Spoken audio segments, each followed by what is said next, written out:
साथियों, आज हम वाल्मीकि रामायण के बालकांड के 46वें सर्ग की कथा सुनेंगे।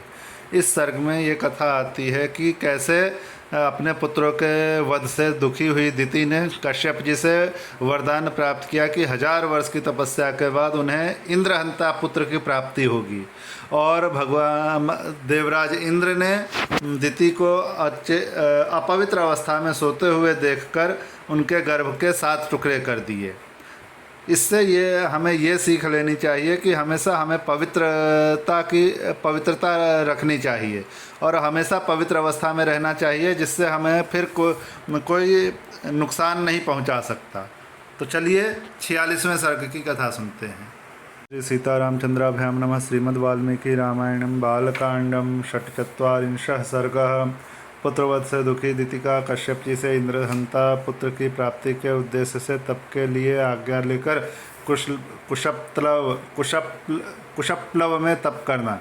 इंद्र द्वारा उनकी परिचर्या तथा उन्हें अपवित्र अवस्था में पाकर इंद्र का उनके गर्भ के 7 टुकड़े कर डालना। अपने उन पुत्रों के मारे जाने पर दिति को बड़ा दुख हुआ। वे अपने पति मरीचि नंदन कश्यप के पास जाकर बोली, भगवान, आपके महाबली पुत्र देवताओं ने मेरे पुत्रों को मार डाला, अतः मैं दीर्घकाल की तपस्या से उपार्जित एक ऐसा पुत्र चाहती हूँ जो इंद्र का वध करने में समर्थ हो। मैं तपस्या करूँगी, आप इसके लिए मुझे आज्ञा दें और मेरे गर्भ में ऐसा पुत्र प्रदान करें जो सब कुछ करने में समर्थ तथा इंद्र का वध करने वाला हो। उसकी यह बात सुनकर महातेजस्वी मरीचि नंदन कश्यप ने उस परम दुखिनी दिति को इस प्रकार उत्तर दिया, तपोधने, ऐसा ही हो, तुम शौचाचार का पालन करो, तुम्हारा भला हो। तुम ऐसे पुत्र को जन्म दोगी जो युद्ध में इंद्र को मार सके।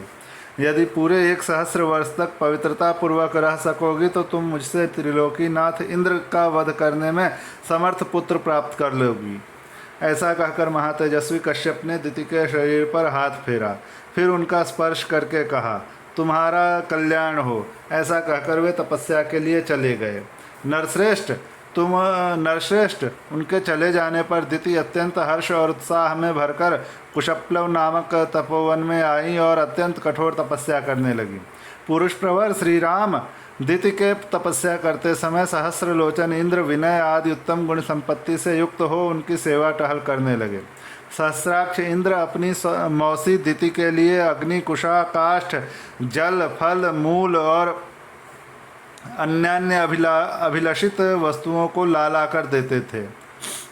इंद्र मौसी की शारीरिक सेवाएं करते, उनके पैर दबाकर उनकी थकावट मिटाते तथा ऐसी ही अन्य आवश्यक सेवाओं द्वारा वे हर समय दिति की परिचर्या करते थे।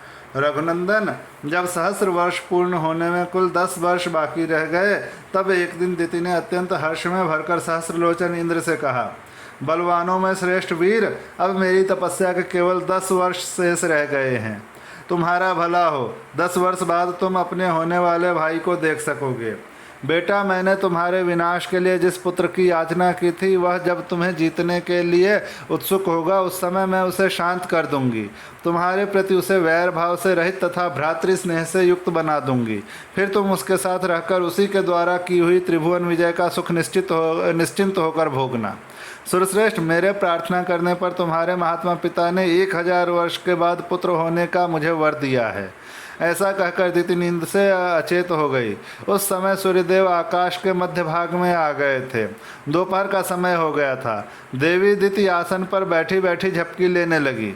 सिर झुक गया और केश पैरों से जा लगे। इस प्रकार निद्रावस्था में उन्होंने पैरों को सिर से लगा लिया। उन्होंने अपने केशों को पैरों पर डाल रखा था। सिर को टिकाने के लिए दोनों पैरों को ही आधार बना लिया था।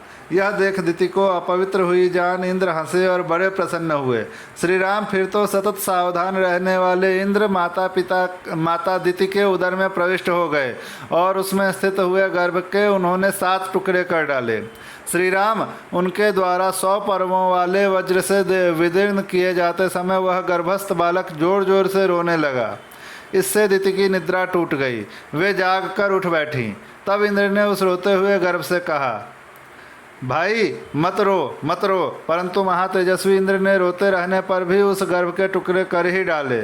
उस समय दिति ने कहा, इंद्र बच्चे को न मारो। माता के वचन का गौरव मानकर इंद्र सहसा उधर से निकल आए। फिर वज्र सहित इंद्र ने हाथ जोड़कर दिति से कहा, देवी तुम्हारे सिर के बाल पैरों से लगे थे, इस प्रकार तुम अपवित्र अवस्था में सोई थी।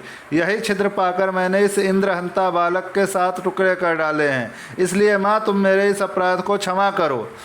इस प्रकार श्री वाल्मीकि निर्मित आर्ष रामायण के आदि काव्य के बाल कांड में 46वां सर्ग पूरा हुआ।